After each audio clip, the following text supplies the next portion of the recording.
परित्यज्य मामेकं शरणं व्रज।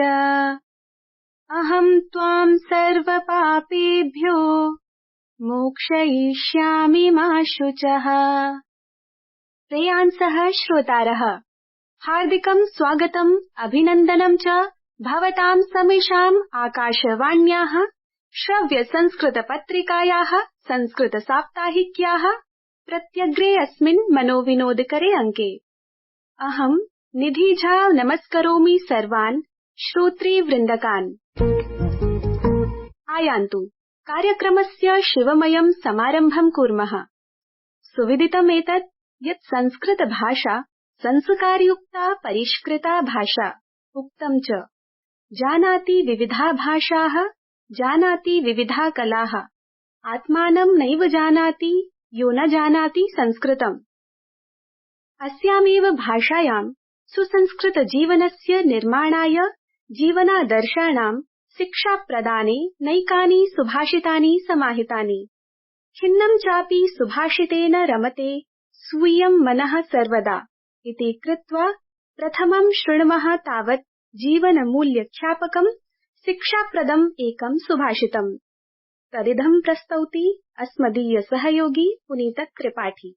गीता सुगीता कर्तव्या किमन्यैः शास्त्रविस्तरैः या स्वयं पद्मनाभस्य मुखपद्माद्विनिसृता। अर्थात गीता सुगीता करने योग्य है, जो कि स्वयं पद्मनाभ भगवान श्री कृष्ण के मुखारविंद से निकली हुई है। अन्य शास्त्रों में विस्तार से क्या प्रयोजन है?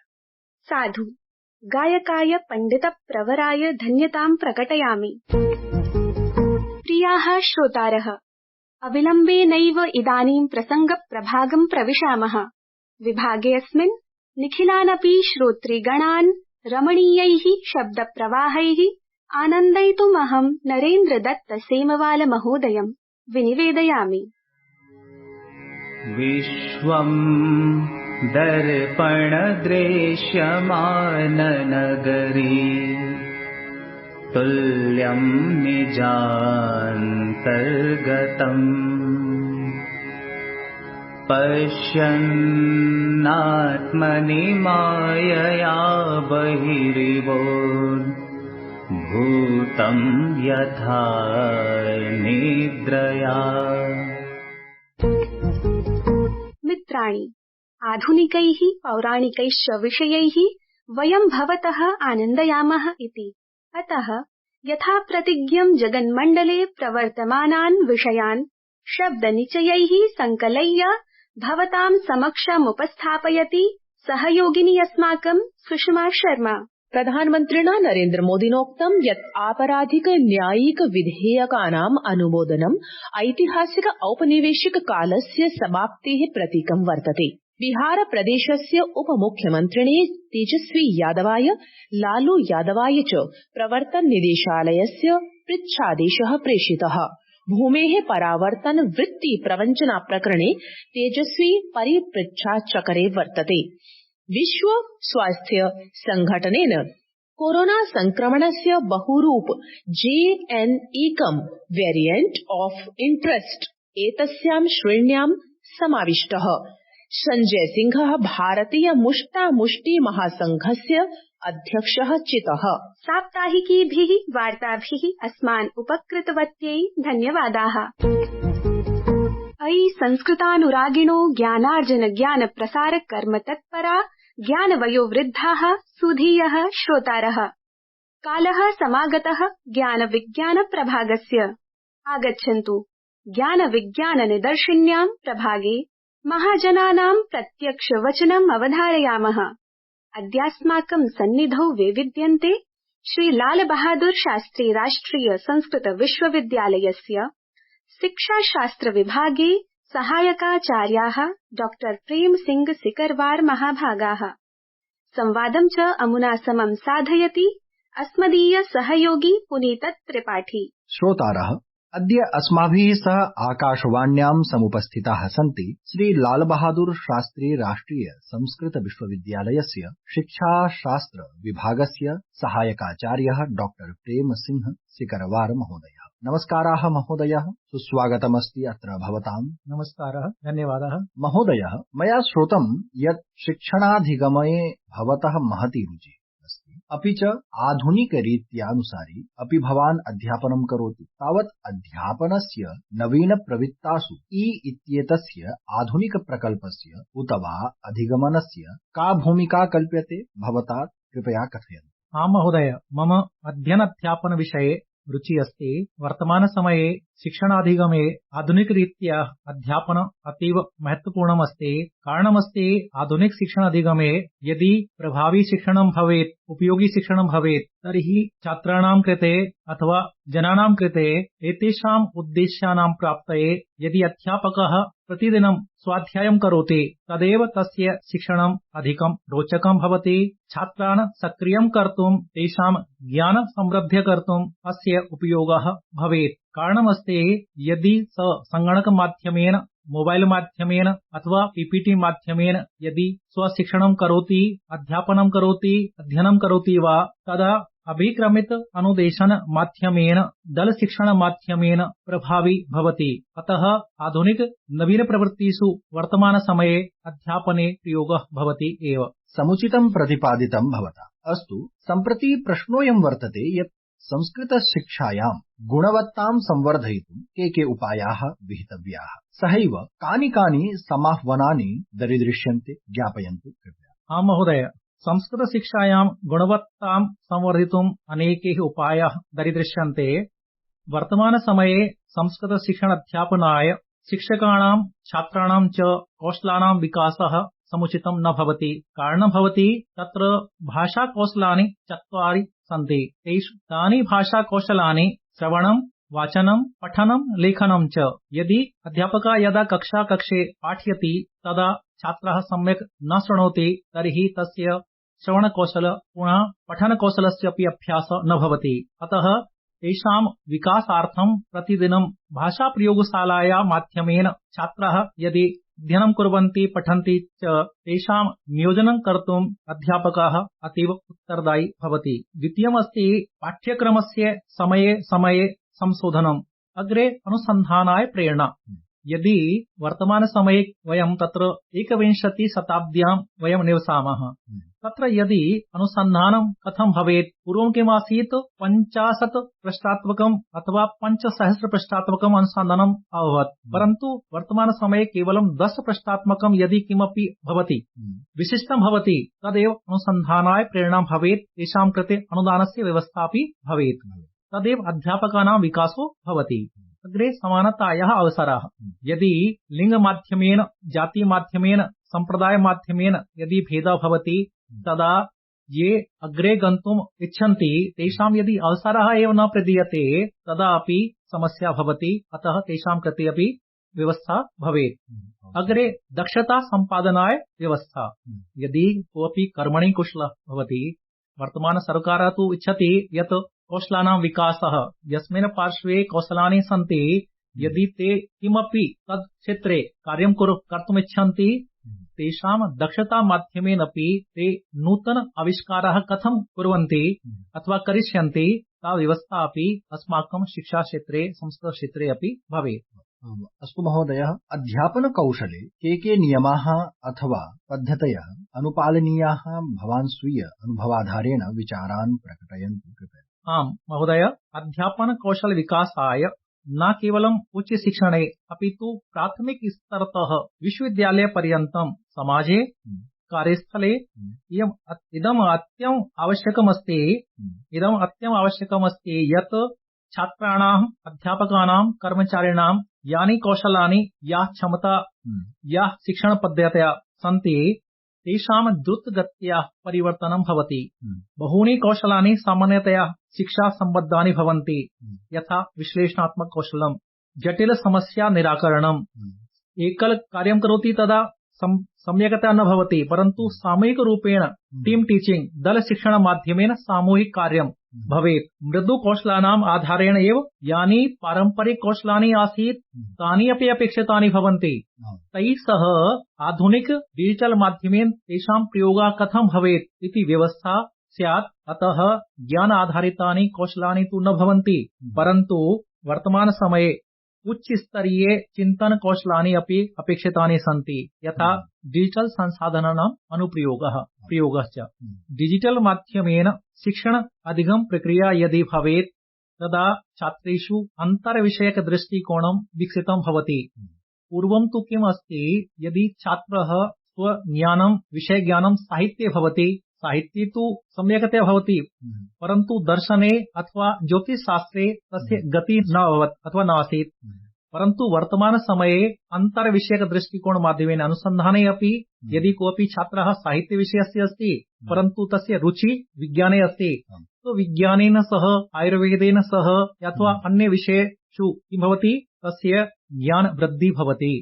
अतः अनुसंधान क्षेत्रे कक्षायामपि करोति, समाजे अपि करोति। अतः प्रौद्योगिकी विकास सम्बन्धे वर्तमान समये अन्तर्विषयक ज्ञानस्य अन्तर्विषयक अनुसन्धानस्य व्यवस्था परिवर्ति। महोदयः, आधुनिक समये नवीन शिक्षा नीतेः संस्कृत भाषायां कथं प्रभावः दृग्गोचरी भवति इति संक्षेपेण प्रख्यापयन्तु अस्माकं श्रोतृभ्यः। हाँ महोदय, आधुनिक समये नव शिक्षा नीतेः संस्कृत भाषायाः प्रभावः दृश्यते। राष्ट्रिय शिक्षा नीति 2020 मध्ये भारत सर्वकारेण भारतीय संस्कृते कथं विकासः भवेत्, भारतीय धरोहरस्य या विरासत् अस्ति तस्य कथं विकासो भवेत्, तत्र न केवलं संस्कृत भाषा विषये अपितु स्थानीय भाषायामपि ज्ञानं कथं संवर्धनं भवेत् इत्यस्य कल्पना कृता वर्तते। तत्र अस्माकं संस्कृत साहित्ये 64 कलानां सम्यक्तया तत्र उल्लेखो दृश्यते। तत्र बाणभट्टस्य कादम्बर्याम् उल्लेखः अस्ति, यदि कोऽपि बालकः कृषिकर्मे संलग्नः कृषिकर्मणि तस्य रुचि अस्ति, तत्र पशुपालनं, कृषि, कर्षणं कथं भवेत्, हलजोतनम् आदि। अतः अत्र न केवलं भारतीय संस्कृते अस्माकं धरोहरस्य संरक्षणम् अपितु यानि प्रमुखानि समाजे कार्याणि सन्ति तेषां कार्याणामपि तस्य ज्ञानं भवेत्। अतः स्वसंस्कृत्याः यदि हम अग्रे सर्तुं यदि प्रयासः वयं कुर्मः तदा अस्माकं राष्ट्रिय शिक्षा नीति 2020 अतीव उपयोगी वर्तते। भारतीय ज्ञान परम्परायामपि जीवन यापनस्य कृते किं किम् आवश्यकमस्ति। वर्तमान समये किं भवति, बालकः पूर्वं तु संयुक्त परिवारे निवसन् पूर्वं, परन्तु वर्तमाने तु एकल परिवारे, तत्र एकल परिवारे अपि किं भवति, पुत्र पत्नी तत्र माता पिता सर्वे पृथक् पृथक् निवसन्ति। अतः छात्राणां यानि स्वकौशलानि आसन् पूर्वं तेषां तत्र हस्तान्तरणं न भवति। अतः अस्माकं पारम्परिक यत् ज्ञानमासीत् तत्र आश्रम व्यवस्था, अस्माकं षोडश संस्काराः, अस्माकं पुरुषार्थ चतुष्टयाः, अस्माकं 14 विद्या। पूर्वं तु वर्तमाने तु केवलम् एकपक्षस्य ज्ञानं भवति बालकस्य। किं भवति तत्र, यदि साहित्यं पठति तदा दर्शनस्य ज्ञानं न भवति, दर्शनं पठति तदा ज्योतिषस्य ज्ञानं न भवति। परन्तु पूर्वं तु 14 विद्या तु सर्वेषां कृते आवश्यकम् आसीत्। अतः तेषां पार्श्वे ज्ञानम् आसीत्। अतः वर्तमाने अपि एतादृशी व्यवस्था भवेत्। अतः एव संस्कृतस्य स्थानं वर्तते नूतन शिक्षा नीतौ। महोदयः, भवतः सम्यक् रूपेण अस्माकं श्रोतृजनान् प्रतिपादितं यत् अस्माकं प्रश्नमासीत्। एतेनैव सह अहम् आकाशवाण्याः अस्मिन् विशेषसंवादाय भवद्भ्यः धन्यवादाः, नमो नमः। धन्यवादाः। रम्यम् ज्ञानदीप प्रज्वालितवते विद्वद्वरेण्याय भूयांसि धन्यतावचांसि आविष्करोमि। प्रियाः श्रोतारः, अधुना अवसरोऽयं संस्कृत दिग्दर्शनस्य प्रभागस्य समागतः। संस्कृत रत्नस्य प्रचाराय प्रसाराय च कृत्स्नेऽपि विश्वमण्डले समाचरितानि समाचर्यमाणानि च कृत्यानि भवतां विज्ञानाय अत्र निरूप्यन्ते। तदिदं समाचरति पुरुषोत्तम शर्मा। केन्द्रीय संस्कृत विश्वविद्यालयस्य लखनऊ परिसरे जनवरी मासस्य 9 दिनात् 15 दिनां यावत् लीलावती कार्यशाला आयोजयिष्यते। प्रतिभागिनः ऑनलाइन माध्यमेन पञ्जीकर्तुं शक्नुवन्ति। श्री लाल बहादुर शास्त्री केन्द्रीय संस्कृत विश्वविद्यालये शुक्रवासरे गीता जयन्तीम् उपलक्ष्य श्रीमद्भगवद्गीतायाः सार्वजनीनता इति विषयम् अवलम्ब्य विशिष्टं व्याख्यानम् आयोजितम्, यत्र प्रोफेसर रामसलाई द्विवेदी महोदयेन सारगर्भितं ज्ञानप्रदं च व्याख्यानम् उपस्थापितम्। साहित्य अकादम्या ऐषमः साहित्य अकादमी पुरस्काराणां घोषणा विहिता। शून्ये मेघगानम् इति संस्कृत कवितायै अरुणरञ्जन मिश्रः साहित्य अकादमी पुरस्कारेण सभाजितः। उत्तराखण्ड संस्कृत अकादम्या जनवरी मासस्य 12 दिने राष्ट्रिय संस्कृत युवक सम्मेलनम् आयोजयिष्यते। एतदर्थं कवयः मंगलवासरं यावत् निज कवितां प्रेषयितुं शक्नुवन्ति।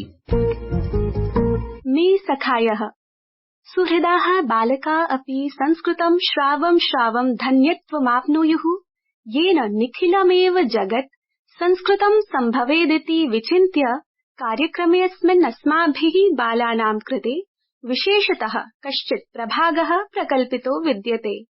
अतः प्रभागेऽस्मिन् बालकानां प्रियतमैः वचनैः स्वात्मानमुपस्थापयति सहयोगिनी अस्माकं डॉक्टर साधना शर्मा। बालाः कथं सन्ति? गतवासरे कविता स्मर्यते वा? अद्य अहं तस्याः एव कवितायाः द्वितीयं भागं श्रावयामि। कवितायाः रचयिता वर्तते डॉक्टर अम्बरीश कुमार मिश्रः। जलाप्लाविते त्वस्मिन् क्षेत्रे कर्गदखण्डे चित्रविचित्रे सखे वयं नावं निर्मामः निजनौका स्पर्धां पश्यामः। सर्वाग्रे नौर्यस्य गमिष्यति स्पर्धायां विजितः स भविष्यति। पश्याग्रे नौका ते गीते पृष्ठे नौर्धावति ते सीते। तनोस्तु नौका जले निमग्ना रीता यः नौर्जाता भग्ना। सर्वाग्रे गीता यः नौका गीता स्पर्धायां नु विजिता। गीता स्पर्धायां नु विजिता। साम्प्रतं संस्कृत विद्या सेवने प्राथमिक सोपाने विद्यमानानां जनानां भाषायां परिपक्वतायै अनुवाद वाक्यानि अनुद्यन्ते। इदं चानुवदति मुदिता वेतालः। प्रथमं वाक्यमस्ति, अशोक स्तंभः भारतस्य राष्ट्रीय चिह्नम् अस्ति। पहला वाक्य है, अशोक स्तंभ भारत का राष्ट्रीय चिन्ह है। मराठी में अशोक स्तंभ भारताचे राष्ट्रीय चिन्ह आहे।